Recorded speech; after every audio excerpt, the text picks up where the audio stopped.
ওই ইশরাক ভাইয়ের লোকজনই তাকে তুলে নিয়ে গেছে, ইশরাক ভাইয়ের বাসায় ছিল এবং ইশরাক ভাই ডিবি পুলিশের কাছে নিউজ দিয়ে ওদেরকে ধরা গেছে। কারণ রিমান্ডে নিয়ে অপুর মুখ থেকে বারবার এই আসিফ মাহমুদ সজীব ভুইয়া নামটা আর নাহিদ ইসলাম নামটা তারা শুনতে চাইছে, যে তোমাদের পিছনে এই দুইজন আছে, যে কোনো একজনের নাম তোমাকে স্বীকার করতে হবে।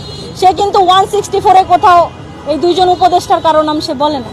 আমি আজকে কোনো নির্দিষ্ট রাজনৈতিক দল অথবা কোনো স্পেসিফিক পার্সনের বিরুদ্ধে কিছু বলতে আসি নাই।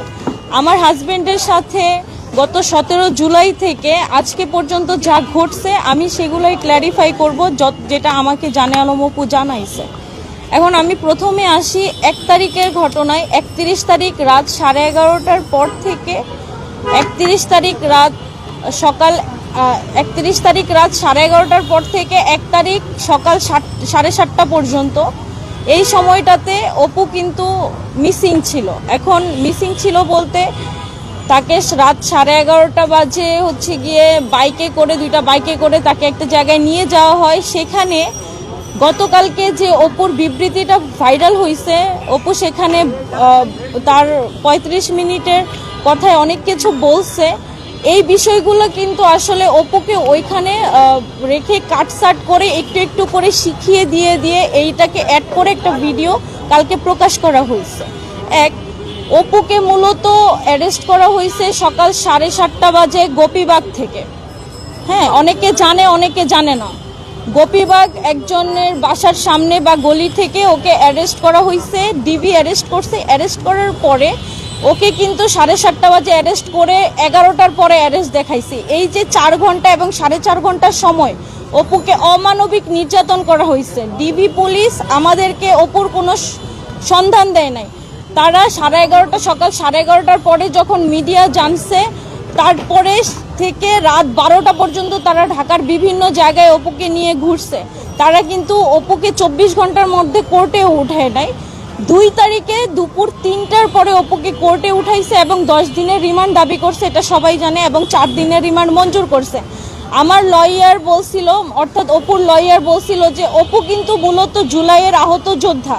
তার কিন্তু নিউরো সায়েন্স হসপিটালে চিকিৎসাধীন অবস্থায় সে এখনও আছে, তার ব্রেনে ড্যামেজ আছে।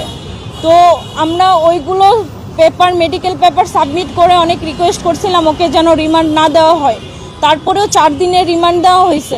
এই 4 দিনের রিমান্ডে অপুকে অমানবিক নির্যাতন করছে। এই 4 দিনের মধ্যে পুলিশ এবং ডিবি উভয় আমাদেরকে হয়রানি করছে।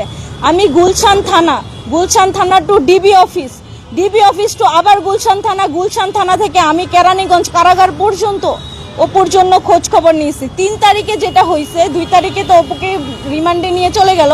3 তারিখে আমি তদন্তের কাছে ফোন দিছি যে এই মামলার তদন্ত আছে। আমি বলছি অপু কোথায় আছে, ওনারা বলছে আমাদের কাছে অপু নাই।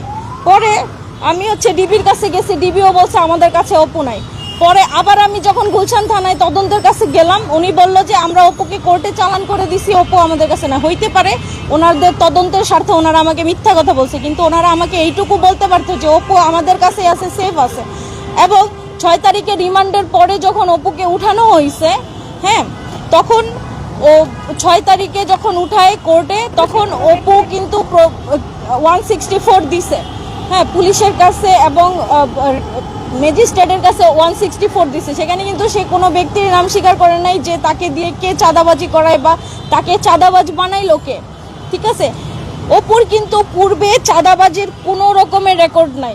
সে একদম নিরেট অসহায় একটা ছেলে। বাবা মারা গেছে, মা আছে, জীবিত আছে, কিন্তু মা অন্যত্র বিয়ে করছে। অপুর কিন্তু বাবা মা, সেই সূত্রে বাবা মা কেউ নাই এবং ওর পাশে দাঁড়ানোরও কেউ নাই। এই কঠিন সময়টাতে অপু যে নিজে কিভাবে ফাঁসছে